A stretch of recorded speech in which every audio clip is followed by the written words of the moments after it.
আমিও ইতিহাসের অংশ হয়ে গেছি। অবশ্যই আর্টিস্ট সবসময় ইয়াং আছি, তার থেকে আরো নিজেকে কিভাবে ভাঙতে পারি প্রতিনিয়তই সেটা চেষ্টা করি। ব্যস্ততা আসলে আর্টিস্টদের যে যার মতোই থাকে, আমি একটু চেষ্টা করি হচ্ছে আমার পছন্দ কিরকম, যেটা হচ্ছে আমি যেই ক্ষেত্রে কাজ করতে পছন্দ করি, যাদের সাথে কাজ করতে পছন্দ করি, স্ক্রিপ্টটা ভালো লাগছে কিনা, আমার টিমটা ভালো কিনা, সেরকম। তো আজ আমি শুরু করতে যাচ্ছি শেখর প্রসন্ন রহমানের। আমি কাকলি ক্যারেক্টারটি করছি, সেটা হচ্ছে কর্মী হিসেবে। আর শেখরটা শুনেই আপনারা বুঝতে পারছেন শেখর আমরা কি বুঝি, আমরা সর্বশেষ শেখরেই কিন্তু ফিরতে চাই। কিন্তু আমরা এই গল্পে দেখব যে বাংলাদেশের বাইরে গিয়ে মানুষ কিভাবে, মানে একজনের গল্প যে হচ্ছে 12 বছর ধরে দেশের বাইরে, সে তার মেয়েকে নিয়ে আসছে।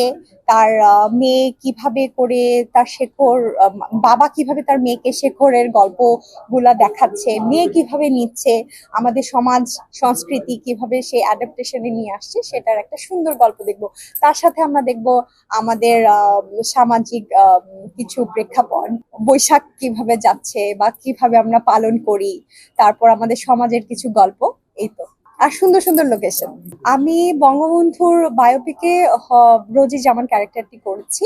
আর হ্যাঁ, আহ, যখন কাজটা করেছি সেটাও অনেক দুর্দান্ত ছিল, আর কাজের পরে, রিলিজের পরে, সেটাও আরেকটা দুর্দান্ত ব্যাপার। আর প্রাইম মিনিস্টারের মানে গণভবনে যখন তিনি আমাদের ডাকলেন, সব আর্টিস্ট আমরা গেলাম, প্রাইম মিনিস্টার আমাদেরকে সময় দিলেন, কিভাবে করে হচ্ছে আমাদের নিজেদের গল্প শুনলেন, সে আমাদের সাথে গল্প করলেন। খুব অসাধারণ একটা মোমেন্ট কেটেছে, যেটা হয়তো বা আমি ভবিষ্যতে আর কখনো পারবো কিনা সেটা জানি না, কিন্তু এটা একটা ইতিহাস। আমিও ইতিহাসের অংশ হয়ে গেছি। তো এটা আমার কাছে অনেক বড় সৌভাগ্যের বিষয়। বেসিক্যালি আমি শুধু অ্যাক্টিংটা করি না, অ্যাক্টিং এর সাথে আমি ইভেন্ট ম্যানেজমেন্টের সাথেও সংযুক্ত আছি। আর আমার হবি হচ্ছে ঘোরা। তো কারো হয় না, কারো খেলা, হচ্ছে বই পড়া, আমার হবিটাই হচ্ছে যত বেশি আমি দুনিয়া দেখতে পারবো। আর এখন আমার মনে হচ্ছে আহ মানে আমি আর খুব বেশি হলে 20 বছর, হাইস্ট 25 বছর বাঁচবো, কিন্তু আমি এই ইয়াং অবস্থায় যত বেশি পৃথিবীটা দেখতে পারবো, যত বেশি এক্সপ্লোর করতে পারবো, যত বেশি ট্রেকিং করতে পারবো, সেটা হয়তো আমি ভবিষ্যতে পারবো না, কম পারবো। তাই আমি চেষ্টা করছি, আমি যতটুকু আর্ন করছি সেটার মধ্যে দিয়ে আমার দেশ, আমার বিদেশ, যতটুকু পারি কভার করার। অবশ্যই আর্টিস্ট সবসময় ইয়াং। হ্যাঁ, অবশ্যই।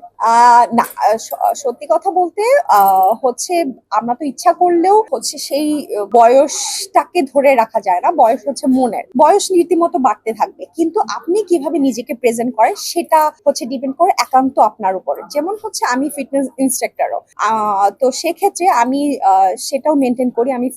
আমি আমার ডায়েট চার্টটা মেনটেন করার চেষ্টা করি। কিছু কিছু ক্যারেক্টারের ক্ষেত্রে আমাকে হচ্ছে একটু ওভারওয়েট দেখাতে হচ্ছে, তো সেখানে আমি ওয়েট গেইন করি, ওয়েট লুজ করি। এটা আমার কাছে সহজ সহজ হয়ে যায়, কারণ আমি একজন ইনস্ট্রাক্টর হিসেবে। আমি নায়িকার কথা বলি, আমি জয়া হাসানকে খুবই ফলো করি। আর তার এক একটা অ্যাক্টিভিটিস, তার এক একটা কাজ, বিশেষ করে তার আর্টিকেল গুলো যেগুলো রিলিজ হয় বা সেগুলো আমি ফলো করার চেষ্টা করি। আর তাকে পার্সোনালি আমার খুবই ভালো লাগে।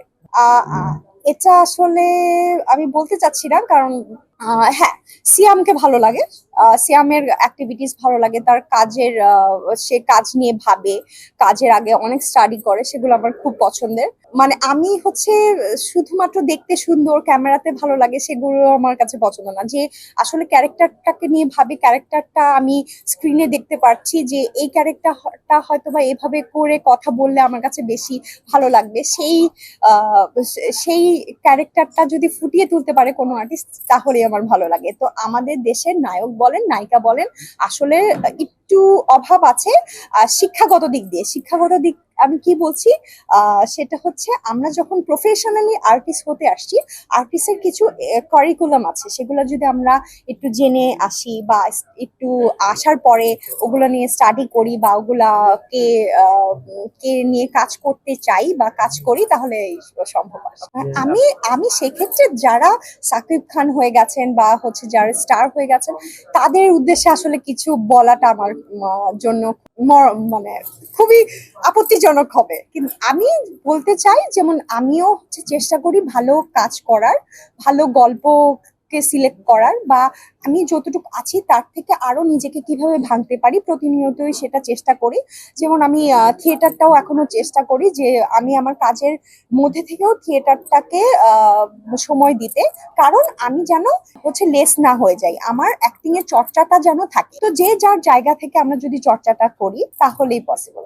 আমার সবচেয়ে বেশি ভালো লাগে নায়িকা কেন্দ্রিক কাজ। নায়িকা কেন্দ্রিক কাজ বলতে গেলে আমাদের দেশে বেশিরভাগই হচ্ছে নারী কেন্দ্রিক কাজ অনেক বেশি কম হয়। আর আমি সত্যি কথা বলতে প্রসূন রহমানের কাজ অনেক বেশি পছন্দ করি, কারণ সে বেশিরভাগই নায়িকা মানে মেয়ে মহিলা কেন্দ্রিক কাজ করতে চান বা চেষ্টা করেন। কারণ আমাদের এই দেশে মহিলাদের অনেক গল্প আছে যা যা সবসময় সেটা ফুটিয়ে ওঠা সম্ভব হয় না।